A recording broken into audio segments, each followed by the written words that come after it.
Saudara, trend aliran trafik antara perkara yang perlu diambil tahu pengguna yang ingin pulang ke kampung halaman. Ya, untuk perkembangan lintas langsung trafik semasa, kita bersama Ashraf Zuhairi yang kini berada di Lembaga Lebuhraya Malaysia LLM Bangi. Silakan. Baman. Andy, Farhatul, terima kasih kita ke lokasi untuk seketika bagi memberikan gambaran secara khusus mengenai aliran trafik, terutamanya di beberapa laluan. Sekarang ini daripada petang tadi kami RTM berada di sini. Setakat ini aliran trafik masih lagi dalam keadaan tenang, sesak tapi masih lagi bergerak seperti biasa. Ada beberapa kawasan seperti anda boleh dapat lihat di beberapa paparan skrin yang tertera. Dan untuk mengetahui lebih lanjut lagi mengenai aliran trafik di manakah kawasan yang berpotensi tinggi untuk mengalami peningkatan trafik, kita bersama dengan Encik Muhammad Khairil Azim Muhammad Johari yang merupakan penolong pengarah pemantauan operasi Lembaga Lebuhraya Malaysia LLM. Assalamualaikum. Waalaikumsalam. Terima kasih RTM. Baik.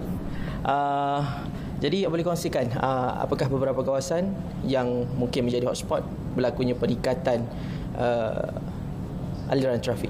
Okey, terdapat beberapa lokasi hotspot yang biasa berlakunya kesesakan berikutan peningkatan trafik bagi musim perayaan Aidilfitri. Sebagai contohnya, jika kita lihat di kawasan CCTV di Rawang Selatan, tapi pada ketika ini keadaan trafik masih lagi lengang. Berikutan mungkin para pengguna trafik berhenti untuk berbuka puasa ataupun dan menunaikan solat. Pada ketika ini trafik masih lagi lengang di kawasan Rawang. Kemudian seterusnya kita pergi ke kawasan Skudai, CCTV Skudai. Pada ketika ini paparan CCTV juga menunjukkan keadaan trafik masih lagi lengang.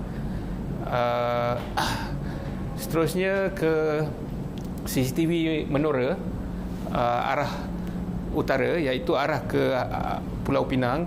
Keadaan trafik juga pada ketika ini masih lagi lengang. Seterusnya di kawasan Bido, Perak, juga menunjukkan situasi trafik yang sama dengan kawasan-kawasan yang setelah saya jelaskan sebentar tadi, iaitu juga masih dalam keadaan lengang. Seterusnya kita pergi ke kawasan Pedas Linggi. Dapat dilihat keadaan trafik masih juga lengang, iaitu paparan ini menunjukkan aliran trafik ke arah selatan, iaitu ke arah Melaka, dan yang ini adalah ke arah utara, iaitu mahu ke arah Kuala Lumpur. Juga menunjukkan keadaan trafik masih lagi lancar pada ketika ini. Seterusnya kita pergi ke kawasan Seremban. Keadaan trafik ketika ini masih lagi agak lengang. Dan seterusnya kita pergi ke arah Pantai Timur. Dapat dilihat di kawasan Genting Sempah trafik meningkat sedikit berbanding pada petang yang tadi. Kita lihat masih lagi lengang dan terkawal walaupun mengalami sedikit peningkatan trafik.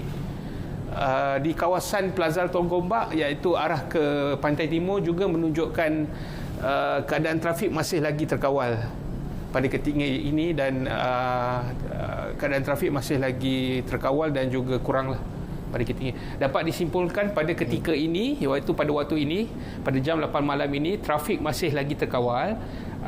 Tapi pihak LLM menjangkakan mungkin pada tengah malam nanti kemungkinan trafik akan meningkat di beberapa kawasan kebiasaannya lah. Satu soalan untuk Encik Khairil kita.